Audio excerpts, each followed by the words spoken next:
ဒီကနေ့ကြာရောက်တဲ့ဗမာနိုင်ငံလုံးဆိုင်ရာကျောင်းသားများသမဂ္ဂအဖွဲ့ချုပ်နှစ်90ပြည့်အထိမ်းအမှတ်နေ့မှာဒီနေရာကနေပြီးတော့ကျောင်းသားမျိုးဆက်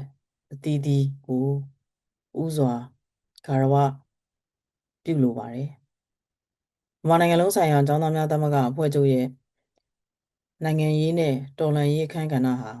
မြန်မာနိုင်ငံရေးသမိုင်းနဲ့ခွဲခြားလို့မရနိုင်တဲ့အထိနီးကပ်စွာချိတ်ဆက်နေပြီးတော့အပြောင်းလဲတိုင်းရဲ့အင်အားစုအဖြစ်အရေးပါတဲ့အခမ်းကဏ္ဍကနေပြီးတော့စဉ်ဆက်မပြတ်သမိုင်းအမွေကိုလက်ဆင့်ကမ်းထမ်းဆောင်နေတာဖြစ်ပါတယ်။အထူးအားဖြင့်ကိုလိုနီခေတ်ကနေပြီးတော့အစပြုတဲ့လွတ်လပ်ရေးလှုပ်ရှားမှုတွေမှာအဓိကပါဝင်ခဲ့ပြီးနောက်ပိုင်းအာဏာရှင်စနစ်တွေကိုဆန့်ကျင်တဲ့နေရာမှာလည်းပဲကျောင်းသားသမဂ္ဂတွေဟာဥဆောင်မှုအခမ်းကဏ္ဍကနေပါဝင်ခဲ့ကြတာဖြစ်ပါတယ်။ကျောင်းသားသမဂ္ဂတွေဟာ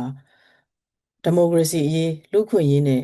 တရားမျှတမှုတို့ကိုပေါ်ဆောင်နိုင်မှုလို့အတွက်နိုင်ငံရေးအမြင်များကိုပြုစုပြောထောင်ပေးုံသာမကဘဲနဲ့ဗမာနိုင်ငံလုံးဆိုင်ရာကျောင်းသားများသမဂ္ဂအဖွဲ့ချုပ်သည်ဒီမိုကရေစီစံတန်ဖိုးများကိုမြင့်တင်ပေးတဲ့အဖွဲ့အစည်းတစ်ခုဖြစ်တဲ့၎င်းနောက်တစ်ခုကကျောင်းသားတို့အကြားမှာနိုင်ငံရေးအသိပညာတိုးမြင့်ခြင်းနဲ့နိုင်ငံသားအခွင့်အရေးများအတွက်တက်ကြွစွာတောင်းဆိုတိုက်ပွဲဝင်နိုင်တဲ့စိတ်ဓာတ်ကိုမြင့်တင်ပေးခြင်းတို့ကနေပြီးတော့တဆင့်ပြည်သူလူထုရဲ့နိုင်ငံရေးမှာပါဝင်မှုကိုမြင့်တင်အားပေးနေခဲ့တဲ့ဖြတ်သန်းမှုမှတ်တမ်းတွေကိုကျမတို့ပြန်ပြောင်းအောင်မေးရမှာဖြစ်ပါတယ်။မြန်မာနိုင်ငံလုံးဆိုင်ရာကျောင်းသားများသမဂ္ဂအဖွဲ့ချုပ်ဟာပြည်သူတွေရဲ့လူမှုအခွင့်အရေးနဲ့နိုင်ငံရေးအကြားချိတ်ဆက်ပေးတဲ့ platform တစ်ခုအဖြစ်လည်းရှုမြင်နိုင်ပါတယ်။ကျောင်းသားတွေရဲ့ကောင်းကျိုးကိုသာမကဘဲနဲ့ပြည်သူလူထုရဲ့အခွင့်အရေးတွေကိုလည်းပဲကိုစားပြုတောင်းဆိုခြင်းအပြင်လူထုရဲ့အတန်ကိုနိုင်ငံရေး platform တွေထိရောက်အောင်ပို့ဆောင်ပေးနေတာကျောင်းသားသမဂ္ဂဖြစ်ပါတယ်။ဗမာနိုင်ငံလုံးဆိုင်ရာကျောင်းသားများသမဂ္ဂအဖွဲ့ချုပ်ရဲ့အမျိုးသားရေးဒီမိုကရေစီရေးငြိမ်းချမ်းရေးကျောင်းသားတို့အခွင့်အရေးကာကွယ်ရေးဆိုတဲ့အချက်တွေဟာ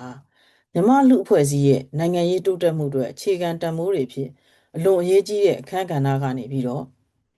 ပါဝင်နေတာဖြစ်ပါတယ်။ဘာကသာများအဖွဲ့ချုပ်ရဲ့တမိုင်းဟာဒီမိုကရေစီအရေးနဲ့လွတ်လပ်မှုအတွက်မျိုးဆက်အလိုက်တိုက်ပွဲဝင်ခဲ့ကြတဲ့ကျောင်းသားတို့ရဲ့တမိုင်းလည်းဖြစ်ပါတယ်။ဒီကနေ့ကာလຫນွေဦးတော်လှန်ရေးဟာတမိုင်းတစ်လျှောက်အရေးအကြီးဆုံးအချိန်ကာလများတဲ့တစ်ခုဖြစ်ပါတယ်။ကျောင်းသားသမဂ္ဂစိတ်ဓာတ်သည်မတရားမှုကိုလက်မခံတဲ့စိတ်ဓာတ်ဖြစ်ပြီးတော့စစ်အာဏာရှင်စနစ်ကိုစန့်ကျင်တိုက်ပြတ်တဲ့အဓိကအင်အားတစ်ရပ်လည်းဖြစ်ပါတယ်။ခုຫນွေဦးတော်လှန်ရေးကာလအတွင်း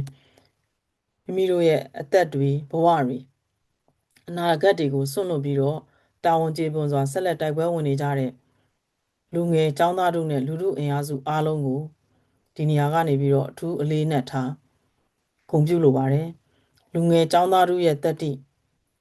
ယုံကြည်မှုနဲ့စွမ်းအားတွေဟာကျမတို့နိုင်ငံတော်နဲ့လူအဖွဲ့အစည်းရဲ့လွတ်လပ်တဲ့အနာဂတ်ကိုရှေ့ဆောင်ပြဋ္ဌာန်းတည်ဆောက်နိုင်ပါတယ်ဒါကြောင့်ဒီနှစ်90ပြည့်တဲ့ဒီနေ့ခါသမယမှာကျမတို့ဟာတမိုင်းကိုမျှော်ကြည့်ရုံသာမကဘဲနဲ့အနာဂတ်အတွက်တာဝန်ယူရမယ်တာဝန်ယူနိုင်တဲ့မျိုးဆက်ဖြစ်ကြောင်းကိုထပ်မံသတိပြုရမှာဖြစ်ပါတယ်။ကျောင်းသားတို့အနေနဲ့ညီညွတ်မှုကိုအင်အားအဖြစ်ပြောင်းလဲပြီးတော့တမိုင်းကိုမမေ့တာဝန်ကိုမရှောင်တိုက်ပွဲကိုမရက်ဆိုတဲ့စိတ်ဓာတ်နဲ့ကျောင်းသားသမဂ္ဂရဲ့အမွေအနှစ်ကိုထိန်းသိမ်းပြီးတော့လူထုအကျိုးအတွက်ရှေ့ဆက်ရှောင်လန်းကြပါစို့။သမဂ္ဂစိတ်ဓာတ်နဲ့ဘာကတများဖွဲ့ချုပ်အတွန်းရှိပါစေ။ရေးတော်ပုံအောင်ရမည်